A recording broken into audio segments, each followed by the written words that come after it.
No one had too much or no one was very poor. So it was pretty equal. So no matter how much you worked or you didn't work, you still get the same, which is in a way pretty unfair. If you work very hard, you still get the same when people don't work. We never had enough. We had enough to get by, but I grew up always hearing my parents talking about how we're gonna make another 5 days before we get paid again, monthly salary. So it was always extra. There was never left. It was just enough to get through the months of 30 days and that's it. So we had one jacket, one pair of shoes, one uniform. So there was always one. No one was hungry or no clothes, but a little extra, no, you couldn't. And well, the main thing that I grew up, there was no freedom. There was no freedom of speech. There was no freedom of moving around. Everything was restricted and controlled. I grew up in a country of 100% control.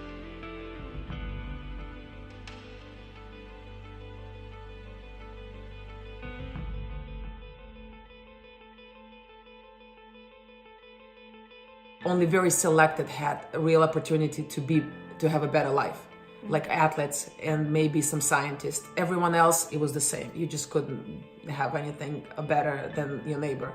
The biggest problem was actually living conditions.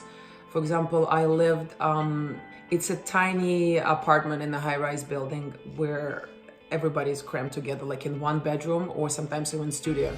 So I shared a bedroom with my brother for 20 years before I was able to buy myself an apartment because of playing on tour and making money as a professional tennis player.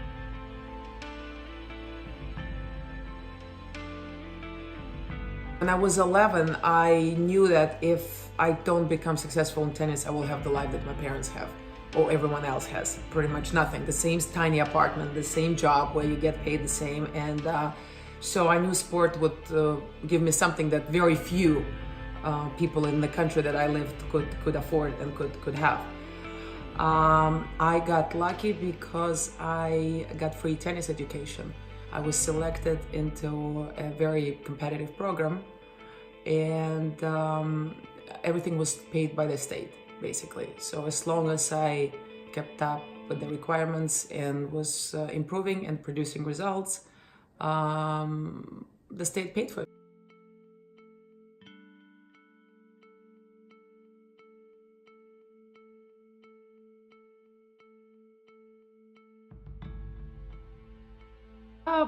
Definitely pride. First Soviet Union, I represented it because it's such a huge, vast country, and only selected five kids out of the whole country of millions and millions of people were allowed to represent it. Of course, it's pride, and I got a lot of perks with that, benefits. So I was given extra clothes, extra food stamps in my country, which helped my family to actually I have a better life once I started playing at the international level. Once I went on to become professional, so that's changed my life drastically as well.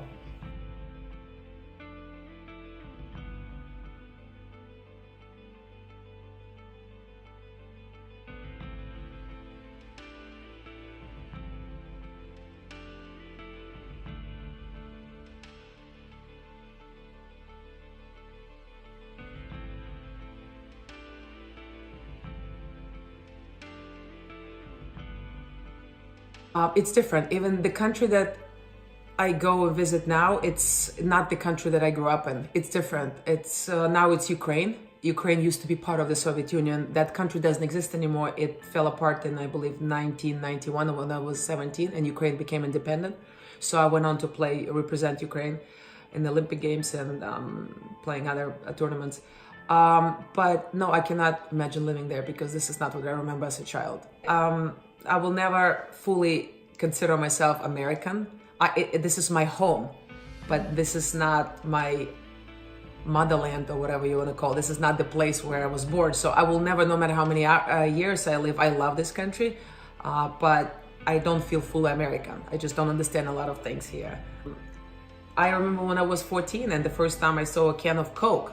To me, I have never seen anything like that before. So that was so unique, and I kept looking at it and trying to open it and see how it works. And then I ended up bringing one to my brother back in the Ukraine just to show him. So everything is different, and mentality and clothes and the way we acted. Yeah.